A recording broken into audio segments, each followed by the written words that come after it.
O segundo ministério que nós temos aqui é o ministério profético. As manifestações do Espírito que nós falamos em 1 Coríntios 12 vão falar do acesso direto e restrito de todo crente ao Espírito Santo. Ou seja, o Espírito Santo ele não precisa de ter uma pessoa especificamente ordenada como tal coisa para se manifestar. Já os ministérios, eles vão falar da separação e ordenação de referências, de figuras de referência, para o fim de organizar as igrejas locais, assim como as suas liturgias e doutrinas. Então, quem são esses profetas? Os profetas, eles são aqueles que ocupam os púlpitos, eles são os pregadores, porque eles trarão correção, denúncia e exortação. Você lembra que a profecia ela serve para isso, né? Correção, denúncia e exortação. Não estou falando somente da manifestação do Espírito, eu estou falando da profecia enquanto instrumento de correção, denúncia ou exortação.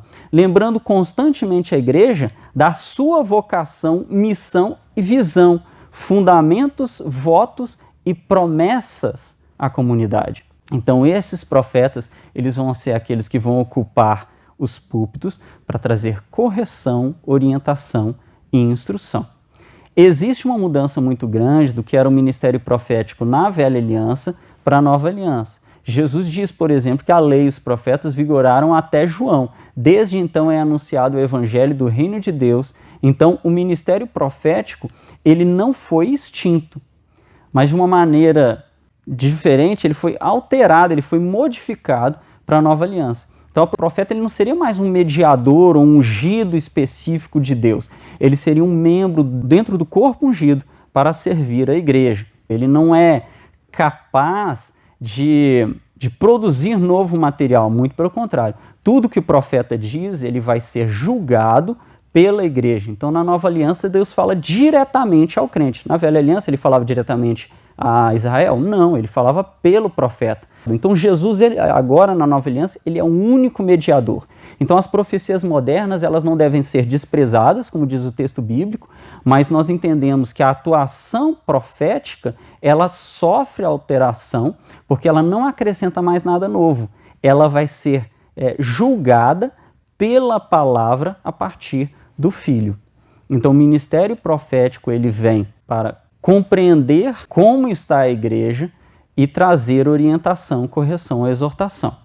Paulo vai dizer em Gálatas 1,8 que ainda que nós mesmos, um anjo do céu, vos pregasse outro evangelho além dos que já vos pregamos, que seja ele anátema. Ou seja, quem é aquele que vai se levantar no meio da igreja para julgar aquela palavra que foi, ou aquele novo evangelho que está sendo pregado ali, e motivar a igreja a desprezar esse novo evangelho que está sendo surgido?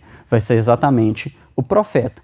Isso não precisa vir somente com eis que te digo, com uma manifestação do Espírito. Ele pode se levantar de forma racional, a partir da leitura da palavra, e dizer, olha, isso daqui que está sendo pregado é um desvio. Então o profeta ele vai atuar ali, principalmente quando ocorrer um desvio. No Velho Testamento era necessário esperar o cumprimento da profecia. Na Nova Aliança, nós temos a palavra de Deus e nós temos um relacionamento com o próprio Filho que vai nos dar a confirmação necessária. Então, o profeta na Nova Aliança, ele funciona exatamente como aquele que é o pregador, como aquele que alerta. Então, na unção, na Velha Aliança, nós tínhamos ali ela diluída entre os sacerdotes, que eram os mediadores de expiação, os reis, que eram os mediadores de governo, e os profetas, que eram os mediadores de fala.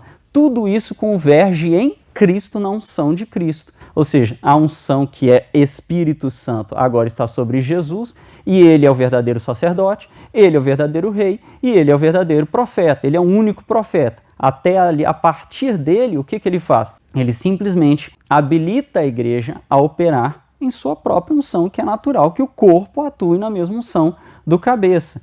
Então, os profetas no Novo Testamento, eles não são mais ungidos ou mediadores para outros homens. Eles não devem falar assim, olha, vem a mim para que você escute a palavra de Deus. Não. Ainda que nós possamos ser pregadores, nós vamos pregar a palavra de Deus, cada pessoa ela tem intimidade e acesso direto a Deus. Mas em momentos turvos, em momentos de confusão, em momentos de desvio, é fundamental, como Paulo falou ainda na igreja primitiva, que se levantem profetas para alertar sobre o caminho correto e o caminho de salvação. E agora nós vamos falar sobre o ministério do evangelista, ou seja, o ministério evangelístico. Tu, porém, sê sóbrio em todas as coisas, suporta as aflições, faz o trabalho de um evangelista, cumpre cabalmente o teu ministério. O ministério do evangelista como foco na pregação e discipulado de novos convertidos. Então, nós temos, por exemplo, o Apolo, né? Eu coloquei na última aula que alguns consideram Apolo um apóstolo, mas eu mesmo entendo que Apolo ali naquele panorama da igreja primitiva, ele ocupava uma posição mais de evangelista. Um entendimento errado que muitas vezes nós temos sobre o evangelista é que ele é simplesmente uma pessoa que prega e vai embora. Não, o evangelista é aquele que prega e consolida. Então, no ministério, se a gente for pegar um panorama atual, a gente vai ver as pessoas se importando muito com a consolidação do novo convertido, com os primeiros passos. Então, aquele evangelista é uma pessoa que prega, que recebe o novo convertido e que se importa em dar todos os primeiros passos para a maturidade daquele crente. A gente pega Éfeso, a gente fala, Paulo passou por Éfeso. Não, Paulo ficou 2 anos em Éfeso. É claro que no texto bíblico são alguns versículos e dá uma impressão sempre de que Paulo está sempre passando pelos lugares ali no ministério evangelístico que ele também certamente tinha. Mas quando a gente pega no texto bíblico onde Paulo simplesmente passou, você vai ver que já existia uma igreja. Então Paulo realmente está passando ali, exercendo seu ministério de mestre, porque Paulo fala que ele é apóstolo e mestre. Então ele vai para edificar igrejas que já eram plantadas também no seu ministério de ensino.